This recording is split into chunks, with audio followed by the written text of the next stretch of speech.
Once upon a time, in a faraway land known as England, there lived a young man. This young man's name was Finn, and ever since he was a child, he had only one dream: to start his own indie game studio. So that's exactly what he set out to do. As soon as he turned 18, he began his journey, enrolling at a university to study game development. 4 years, one pandemic, and £60,000 of debt later, he emerged out the other side, ready to tackle his dream face on. However, there was a slight hiccup. He realized that even if he made the greatest game known to mankind, if nobody knows it exists, it would never be played. So he devised a plan to build his own online community that he could make games for.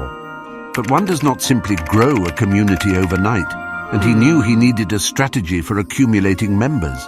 That was when he discovered something incredible: VTubers.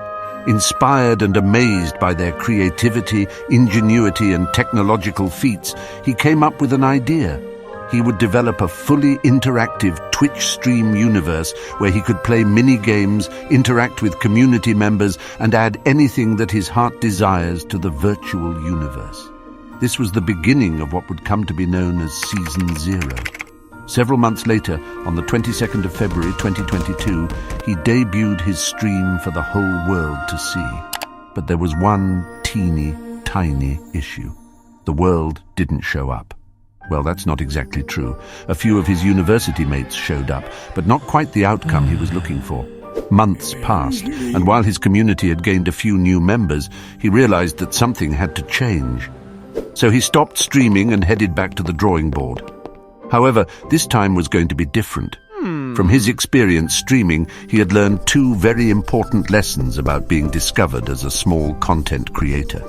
The first was that you have to use social media platforms to reach a wider audience, and the second being that you need to stand out, both in aesthetics and substance. So he began working on his next project, known as Season 1. The concept was the same: an interactive Twitch stream with mini-games and engaging things for viewers to play with. However, this time he chose a much more visually striking art style, opting for no shadows and brighter colors. He also began documenting his progress in the form of TikToks. And this time, the results were better. Much, much better.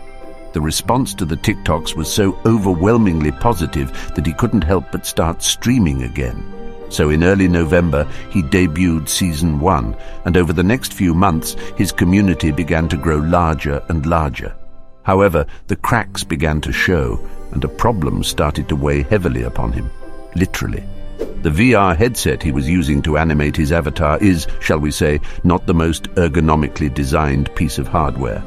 Combined with the eye strain and limited battery life cutting streams short, he decided that it was time for one last change. So, on the 1-year anniversary of the stream, he revealed his greatest project to date, Season 2. And that brings us to today. Hello, welcome to the Finndustries devlog. My name is Finn Jr., and I'll be your guide through the weird and wonderful world of Season 2. Now, before we get started, I should probably address the elephant in the room. Where is Finn, and why isn't he here leading his own devlog? Well, he's over there in that corner.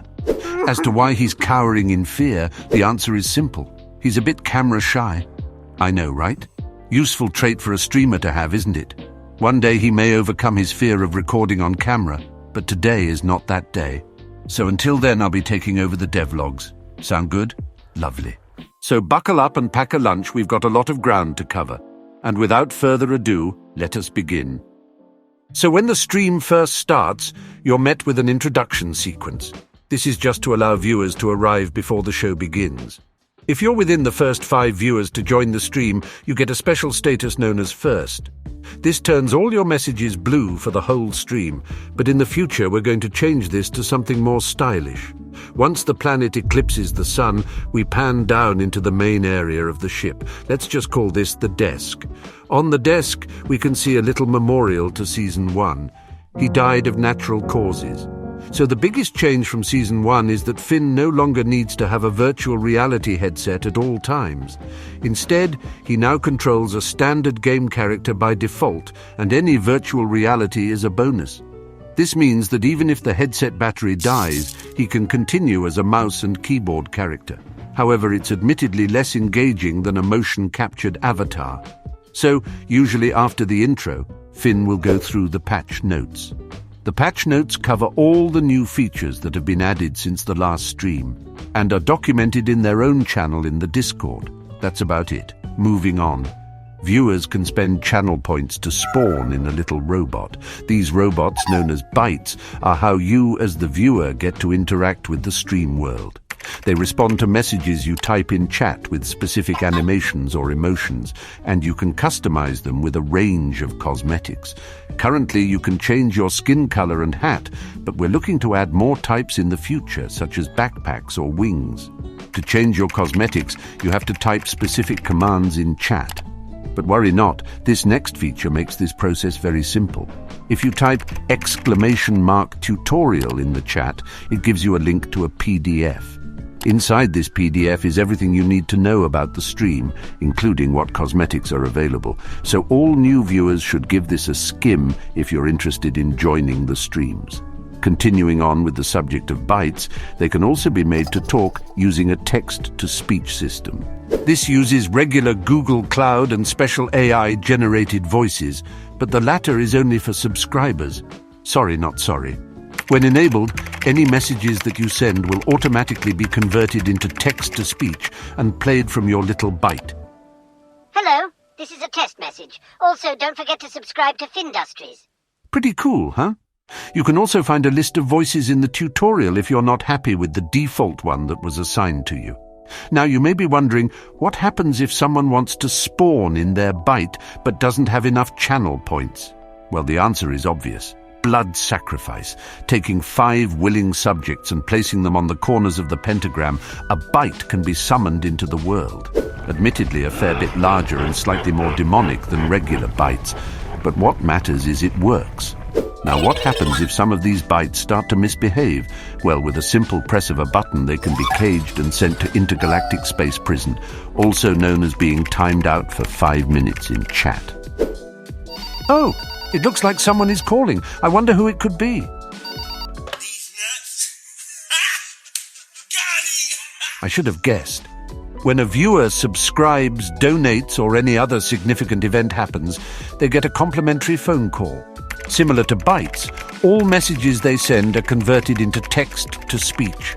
L plus ratio plus you fell off. This next feature is a bit harder to explain, but I'll try my best. So Finn wanted a way for the chat to be able to control his microphone for things like redeems and so on. He couldn't find a solution to control the microphone using Unity, but he was able to instead play his microphone through Unity and manipulate it that way. However, that would mean his microphone would come through the same audio channels as all the other sounds, and he'd have to listen to his own voice. This was not an option, so he devised a very workaroundy solution. He created a separate application, played the microphone through there, linked it with the main application using an online multiplayer solution, and then redirected the new application so he wouldn't hear it.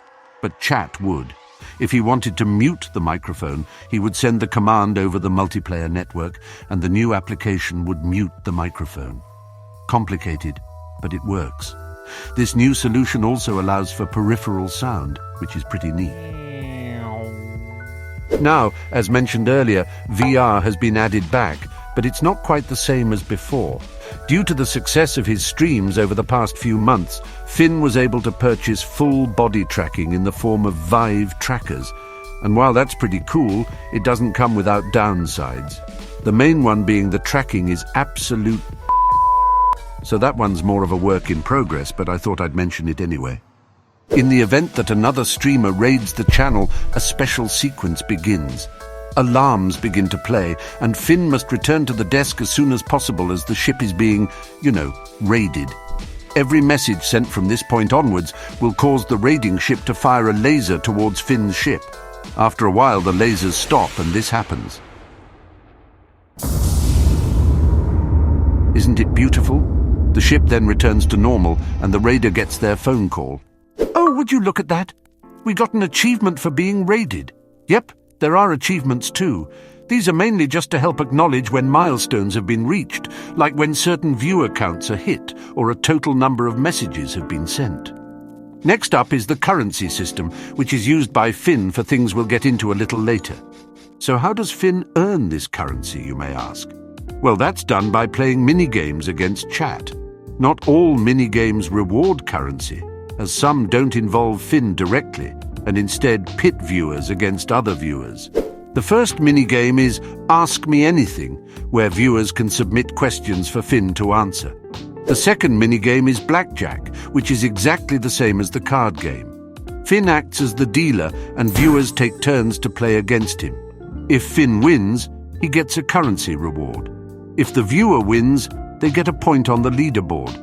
The third minigame is Cards Against Robotity, where viewers submit funny answers to a prompt and then vote on which one is the funniest.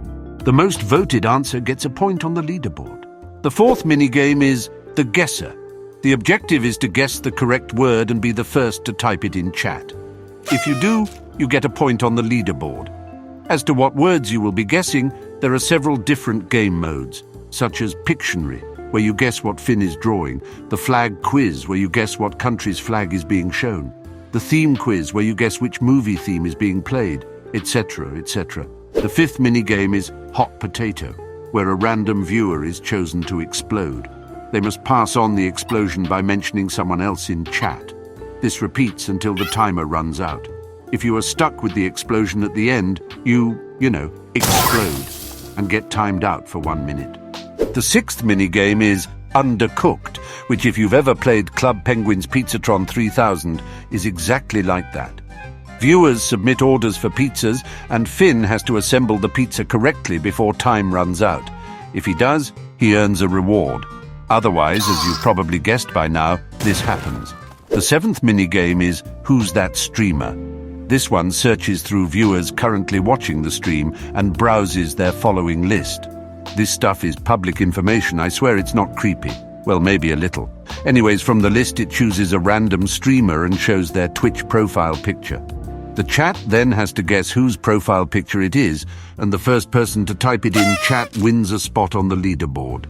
The eighth minigame is Would You Rather, where viewers submit questions with 2 answers. Chat then votes on which answer they would choose, and if Finn can correctly guess which answer the majority of chat has chosen, he earns a reward. The ninth and final minigame is Bomb Roulette. Viewers line up in a circle and one by one they have to choose a number between 1 and 3. 2 of these numbers are safe, but one of them will make you explode. Shocker. The last viewer standing earns a point on the leaderboard. This one is more luck-based than anything, but it's still fun nonetheless. So now that Finn has earned all this currency, what can he spend it on? One of the things he can purchase are new rooms on the spaceship. As you've probably noticed, there are doors all over the place. These doors can be used to purchase room expansions, assuming he has the currency for it. He can also use currency to fill the rooms with all sorts of decorations. There are many different kinds of decorations, such as the wheel, which lets you randomly choose an option by spinning it. The analytics board, which shows cool statistics about the stream and viewers. The tier list, which lets Finn create his own tier lists from viewer submissions. Twitch chat, which shows chat in all their glory. Many different types of seats for Finn to sit in. Leaderboards, which track the top achievers in various categories. Polls, which let chat vote on specific options. Media share, which allows chat to submit video submissions for Finn to watch. Text objects that show messages written by Finn. Fan art that loads a different piece of fan art every stream. Screen share that lets Finn stream his desktop for things such as playing games. And a whole host of other visual decorations. I particularly like the Vine ones. Next up, we have the Wall of Fame. This is where Finn saves a collection of all partnered streamers that have visited the stream by hanging their profile picture on the wall. This next feature is called the Terminal, and is essentially where the stream is controlled from. It allows Finn to customize his outfit to any color he chooses, and put on cool hats or glasses. It controls the various roles present in the stream, and allows him to make new ones, customizing exactly which commands they can use. Some roles also have more voting power in polls and mini-games. The terminal also lets Finn add custom emotes. All he has to do is upload an image, give it a name, and any time someone types it in chat, it shows the image. No more emote limits for this guy. However, these emotes don't show up in regular Twitch chat, but I guess you can't have it all. There are also items that Finn can interact with in this universe, such as bombs. They arrive as packages via the delivery chute or the import zone, which are spawned in by viewers using the channel point redeem. We also have a memories system where Finn can take a screenshot and name it to remember an occasion. Currently, we don't have a way of displaying the photos, so if you can think of an interesting solution, feel free to leave a comment with your idea. Wow, quite a lot of features, aren't there? And we're not done yet. There's also an AFK system, so when Finn inevitably needs to fix something that breaks, it begins playing fan videos sent in by members from the Discord. There is also an intercom system that uses speech-to-text recognition to execute voice commands, such as spawning in bytes. Spawn Finn. Or destroying them all. Kill Finn. The intercom is managed by an AI called Nova. She is powered by ChatGPT and can have conversations in response to the voice commands. Good morning, Nova. Good morning, Finn. How may I assist you today? That's right. We've got our very own Jarvis. Now, we're almost at the end, but we can't finish without mentioning the redeems. These can be triggered by bit donations or channel points and are found in the tutorial. So, without further ado, I present to you the redeems. Anonymous replaces all usernames with anonymous. Refund refunds all channel points. Pog, assassinate, kills Finn on the spot with a sniper rifle. Booby trap rigs a door to explode, so the next time Finn opens one, this happens. Mute mutes Finn's microphone for 15 seconds. End stream ends the stream right then and there. This one is quite pricey. Gravity turns off gravity for a short amount of time. Invasion spawns 100 bytes. Dance party forces Finn to dance. Slow motion make everything slow motion for a short period of time. Thanos snap time out half of chat for 1 minute, at random of course. Shadow clone double the number of Finns. Blackout turns off the lights for a short amount of time. Grow or shrink either double or half Finn's size. Tactical nuke blow up all bytes with a nuke. High or low pitch make Finn's voice higher or lower pitched for a few minutes. These are all the redeems that have been added so far, but we plan on adding many more in the future, so stick around to see what comes next. And our final feature, the outro. At the end of stream, a countdown begins. Once it expires, the spaceship is blown up and the stream ends. Roll credits. The credits are to thank those that donated throughout the stream, and at the very end, it displays who sent the most messages, watched for the longest amount of time, etc. And that's it. That's everything we've added so far. Bloody hell, that took a while. So, if you're interested in where this project goes, feel free to subscribe. We'll be posting these devlogs fairly rarely, so if you'd like to see the changes in real time, join the Discord and check us out on Twitch. We stream on Tuesdays, Thursdays and Saturdays at 6 p.m. GMT. I think that's the morning for the US, but as for other countries, I don't know, look it up. Anyways, links are in the description. And if you have any suggestions for cool new features you'd like to see, leave a comment either here or in the suggestions channel of the Discord. Also, if you could like the video, that would be just swell. It helps with the algorithm and all that. Anywho, thanks for watching. I'm going to go recharge for a bit and wait a second. Is that a bomb?